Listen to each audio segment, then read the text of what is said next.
a very great example of how we can use the Swedish forest to replace materials that are fossil-based, and instead using materials that are carbon-free, or at least store carbon. But I think that it's necessary for me to here say that there is a political conflict about how to use the Swedish forest, and if we are and how much we are going to be able to cut down the forest. And I think, and my party thinks, that we should use the Swedish forest to be able to cut it down and then grow it up again, so that with the amounts that have been cut down, we can use, for example, buildings and so on. But there is a conflict here, a political conflict in the parliament, how much we are going to let the forestry be able to cut the trees down to use in materials. So yeah, there's a political disagreement here. Pär, the culture thing? Yeah, first of all, this is another very, very good example of circularity, and we had the chance to talk a little yesterday as well. I mean, we desperately need carbon sequestration, carbon capture, and the forest is a perfect example for that. But we also need carbon storage. So we really need to focus now on the forest, how it grows, and how we use it. And building in tree is, if you ask me, one of the best examples. But to be really honest with you, this is one of few issues that we have some sort of political debate within the Green Group. Me and my colleague Alice Bakunke and the two representatives from Finland, we really want to see forestry, Swedish and the Finnish industry keep going and delivering, especially than tree and other stuff for buildings. Whereas many of my colleagues in the Green Groups, some are coming from Holland, some are coming here from Spain. There's not much forest left here in Spain either. Think about it, 500-600 years ago, all of Spain was a big forest. And now it looks like nothing but a forest.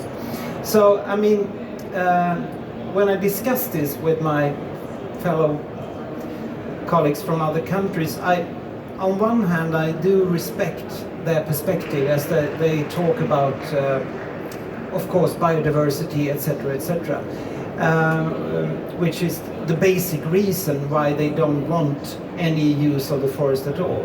But I think, from what I've heard, and once again, I've only been here for half a year, so I'm still learning.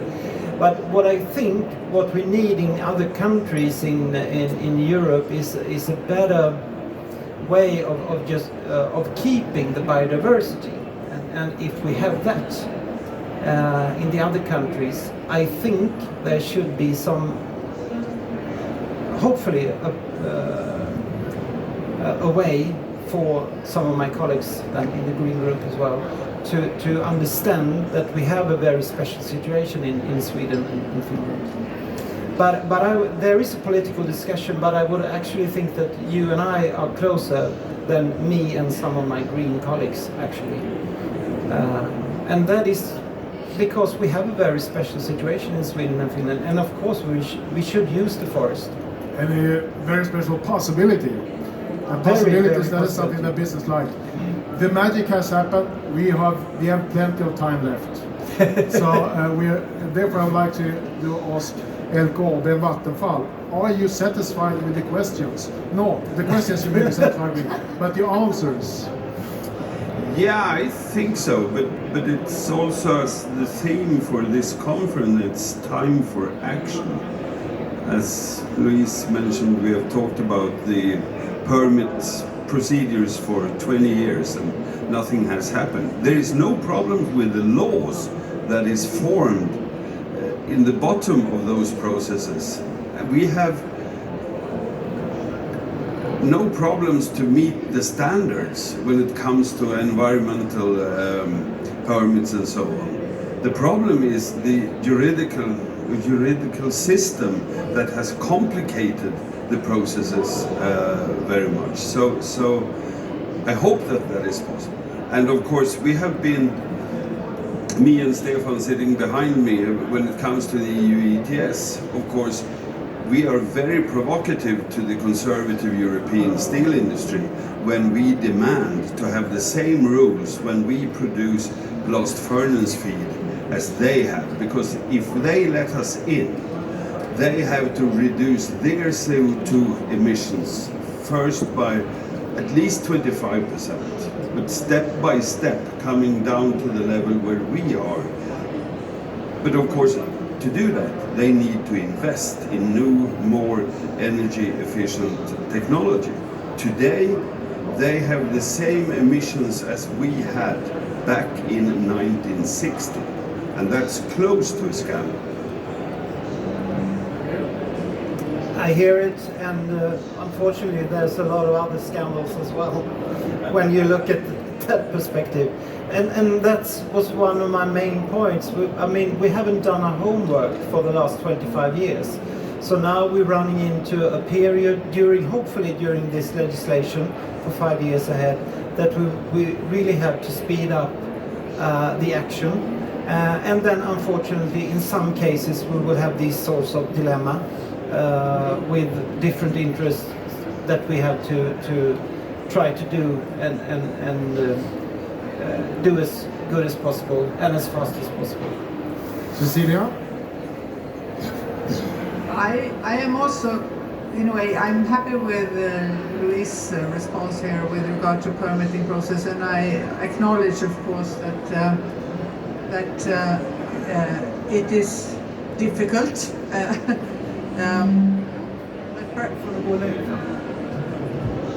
Is this better? But I think you used the word dilemma, and I think that's a very good way of describing it. And we have the technology here, and that is a fantastic example, as you say. It can serve Sweden well, but it can also be very useful in serving European change very well. But there are these three things that we need. We need the permits, and I think we cannot use the old way of doing it. We need to think new. We need to think that we need to take into account this sense of urgency, that we are under great pressure. We have 2045 as a target. We need to act much more fast than we have done in the past. And that goes for everyone. Also, people working for agencies with the permitting process or delivering permits. And then we need an even stronger price on carbon to drive the change. So a new reform on EU ETS with the elements that Bo described. And then we need, as hybrid, we need access to capital when we are going to scale up. And for that we need access to this EU Innovation Fund, and to be able to use that, and perhaps also other ways that EU can help us. But these are three things that are relevant for us, but I'm sure that you can say the same for many other projects like this, what we talk about. So it's a kind of interaction between national and European politics, but with tremendous potential. So we wish you all the best. Yeah, by increasing the EU investment fund, and I've met with the EU investment bank a few times, and they're more and more considering themselves being a climate bank. So I really hope that could speed up the processes, because of course we need money to start up these sorts of projects. I think that the business are very, very polite here. So the thing is that we do have a call for action. We need also a call for collaboration. And I agree, things has been better over the years. I remember in 2009, that was the first COP that I was invited to. No, sorry, I was not invited to the COP, because no business was then invited. We had to stand on the outside and discuss. Now we are in the COP, we're in the discussions. Politicians all the time say, please continue to discuss. But let's act together. I think that is the answer. Do you have any questions from Anders? Are you satisfied also with the answers, or? Well, I can just fill in that, I mean, we were listening yesterday to when UNESCO presented their new report on how water resources will be impacted by the climate change, and very interesting. The report will be released this March. And when we were hearing the environmental ministry from El Salvador, he was very, very pessimistic. And water resources that's the most important resource we have for living. So it's very important that we protect them. And as long as there is no regulations on a point source as stormwater, there is no one who's going to pay for it. So that's a very important question for us. But we have started the discussion. I'm very happy with that. So I hope we can continue that. And I thank you for that. Solo. Thank you. He's also happy. Sandra. But I'm not happy, if I can add that. I'm happy that there are a few focusing on the fact that it's not about climate change, it's about system change. And what is really necessary is to change the economic system, that we can have a system where the ecosystem services are worth more money, so that no matter if it's someone owning a forestry or into agriculture or preserving water resources, if they are doing a good job for the planet, they should somehow be paid for that. After Sandra, I will open up the floor for 3 questions from the audience. Yes, I'm not happy, I'm always angry. No, but it is I would be so happy, Pär, to come to the Green Party in the European, and because when we started, we built our first house in 2013. We were very aggressively attacked from both World Wildlife Foundation and Naturskyddsföreningen in Sweden, and they say, what are you saying? Are we going to cut down all our forests to build houses? And then we invited them to our houses and we said, have you thought about the alternative? Have you asked what we are doing today? And look at a mine where you take charcoal, which you need for making cement, and producing cement, only cement, which is the glue that you later on take a lot of sand. And the Chinese now say that we have enough sand for another 30 years and to make concrete. And only to produce the cement is letting out more than double the amount as the flight industry globally. And we don't even talk about it. And I am angry at you Swedish politicians that you don't dare to stand down and put better regulations in how we use our fossil materials that will end, and that in that way also support all the companies and all that generation that wants to be a part of the solution and not of the old types of business. I hear what you say, and even though I see that you're angry, I also see that you're very happy. But I think that it's very important to recognize that we can't have both regulations on fossil fuels companies and regulations that prevent companies that are developing new techniques, for example, like your company that wants to build houses in trees, that are preventing them from doing that, because then we won't be able to build any house. So I think it's very important that Sweden is a country where we combine cutting carbon emission but still have economic growth, and see that green companies can come to Sweden and start in Sweden, but also already existing companies can develop in Sweden without thinking about moving abroad. And that means that we politicians have to take a big responsibility for the framework that the businesses are working within. Because if we look back at our history, since 1990, we have cut our emissions by 25%, but at the same time we have had economic growth in Sweden up to 50%. And I think that kind of development is what we need onwards. And that means that we can't say that we have a carbon.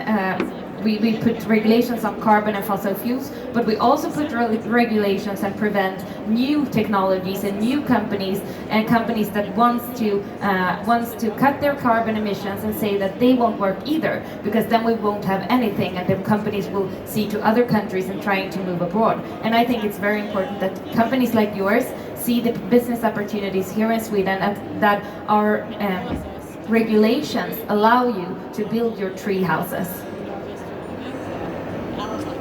That was a good answer.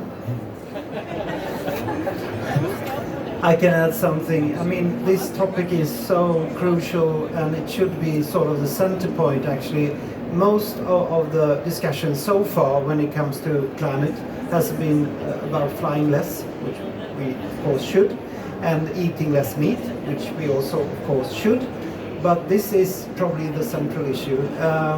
With another roughly 2, maybe 2.5 billion people on this planet during this century, and a huge urbanization, the forecast is that we will have to create as much infrastructure on this planet from now on, during the next maybe 50 years, that we already have. We will have twice as much infrastructure. And all of that infrastructure must be done in at least a climate neutral way, hopefully in a climate negative way, which we could be doing then by building in using more forestry. And I totally agree. We're focusing on these once again important individual choices.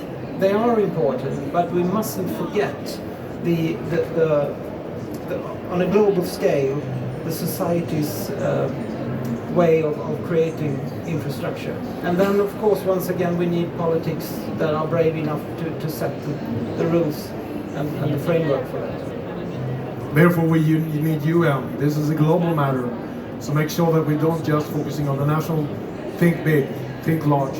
I would like now to invite 3 questions, if the audience has any question you would like to raise to the politicians or the people from business.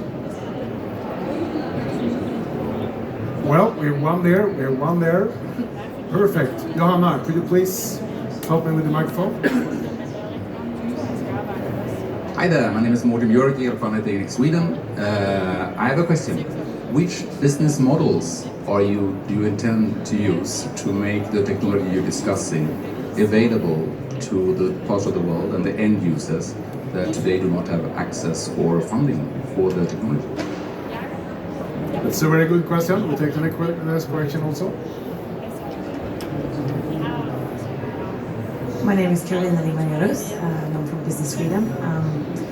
I want to get back to what you were mentioning, both about regulations on when we construct or build our homes, because obviously we have regulations on how much they emit while we live there. But in Sweden, we also have a strong tradition of living very, very nicely and remodeling. As soon as we move into a new house, we tear down brand new kitchens, brand new houses, because it's not our style.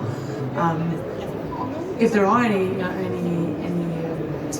plans on putting any regulations in place on how are we building, how are we destroying, how are we recycling, what materials are we using, and especially as the concrete industry, I think it's like one plant is emitting 1/3 of Swedish emissions is one concrete factory, which is crazy. So I'd like to hear more about that. Okay, no other question? The first question I can elaborate a little bit on. Our solutions are based on also industrial symbiosis. It means that we will be part of some other natural change, normally also a large part integrated in society and with the municipalities on a local level. So the thing is that how can we then enhance that public-private partnerships also increases, doing good. So business models, I agree. We have already started first permanent discussions also with UN, because our solutions are needed desperately, especially the nitrogen thing in developing countries. But we don't have any business model. So we have already started that discussion. But can you please take that first, and then I come back to your question. Well, the very brief answer is probably that we desperately need new business models. But also, once again, that the good examples that we already have, usually quite small scale or in more progressive countries like the Nordic countries, will have to be spread around the world in different ways. And when it comes to circularity, that should be some sort of core, if you ask me. And your sector is sort of professionals in that when it comes to circularity. And it's, for you, it's of course the basic of your business model. But we need to find that sort of thinking in circularity in other sectors as well. Yeah, I agree with what Pär is saying, and yeah. Okay. We have to wait for the government to come up with proposals for this type of new business models, but also how to look at or how to get the circular economy going, because that has also been a trend, talking about the circular economy and recycling for a long time, and it's time for the government to present some proposals for that to be able to happen. Or we can provide you suggestions. Or we can provide with suggestions. We can provide the suggestions based on similar business models that is already functioning. Perfect. Based on the government supporting with the feasibility for the end users. Because if the feasibility is done, you can show that in the case that there's no problem at all with the funding, because there is more funding than projects available for the funders. We have the second question about how we are doing in the housing or use or buy things. And what is your reflection on that question? I think that the cement industry and the concrete industry are working towards cutting emissions. When I talk to Samantha, that's a very big issue and a very big deal of their business that they are talking about. I don't see that it's realistic to say that we cannot use any more steel in new buildings and only build tree houses as today. But maybe that will be able to happen for a longer term. But I think that when we build new big official institutions like schools or hospitals, maybe we don't have to tear down the building. Instead, we can renovate the building, because then we have the concrete that was used in the first building and we reuse it. So I think that's one kind of mindset that would create, or that would at least lead to not increasing global carbon emissions. So I think reusing even bigger buildings when it comes to renovating and seeing the need for new ones must be taken care of in a much better way. The challenge is, as soon as you move it from the facility, it becomes waste. So there's one thing we need to change, and I love to do it together with you, change the definition of waste to making sure that we can use the resources over and over again. That's not allowed in the EU at the moment, because we have the waste hierarchy. So I'm shaking hand and say I will join you on the task. Pär? Once again, I totally agree. And when it comes to the building sector, there are, as far as I know, quite a few good examples already when the constructing companies building a new house and from the start thinking that this house should be able to use for a company or for different apartments or for small apartments, big apartments, and just as you said, Louise, the outer shell or the hard core of the building should be able to provide lots of different services during the hopefully 100 years or so that the building will be there. So that's also a good example of how circularity should be there from the beginning. But at the same time, we must realize that it's one thing to talk about new constructions. And especially then, I mean, I mentioned previously that on a global scale, we will probably have roughly twice as much infrastructure. But in the Nordic countries, that is not the case. In 100 years from now, hopefully, most of the buildings and infrastructure that we have today will be present. So then we have to be able to renovate and find new way of using the existing infrastructure. Maybe not a strict answer to your question, but But another question. That's always, if you don't talk, if the journalist asks you a question, give the answer on a totally different question. It wasn't a totally different question, it was a parallel. That's always what I do.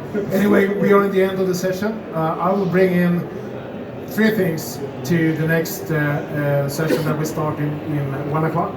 Then we will invite members of the parliament both from Norway, Denmark, and also European Parliament from Sweden. So we will have more discussion on politics. I do believe that we like your answers. We say that we will like to focus, especially when it comes to permits. That's crucial going forward. We see that we need to make sure that we base future circular economy not on origin, on quality, and definitely make sure that we also allow implementation of things that are decided. Let's make them also be able to do. Then we from business, because we need to have guidance. We need to have long-term regulations, so we know what's going to happen. Then we can invent. Then we can invest. And then, of course, how can we find investments for the crucial things like hybrid that really are changing the whole industry. So by that, I thank you, Louise and Pär, and thank you from the companies. And see you again, hopefully at 1 o'clock. Thank you. Thank you.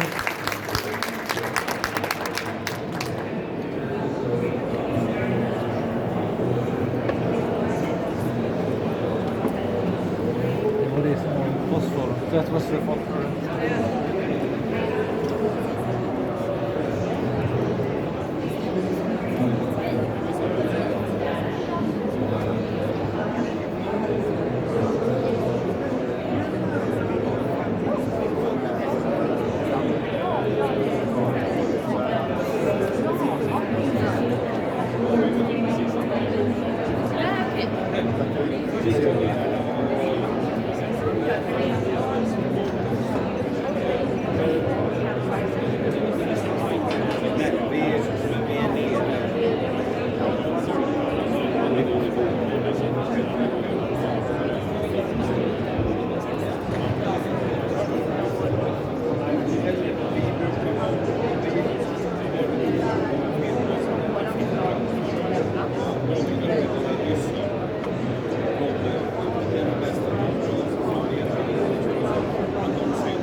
Har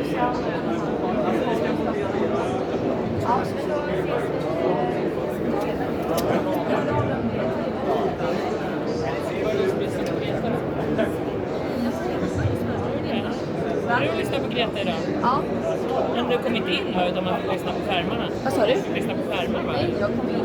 Va?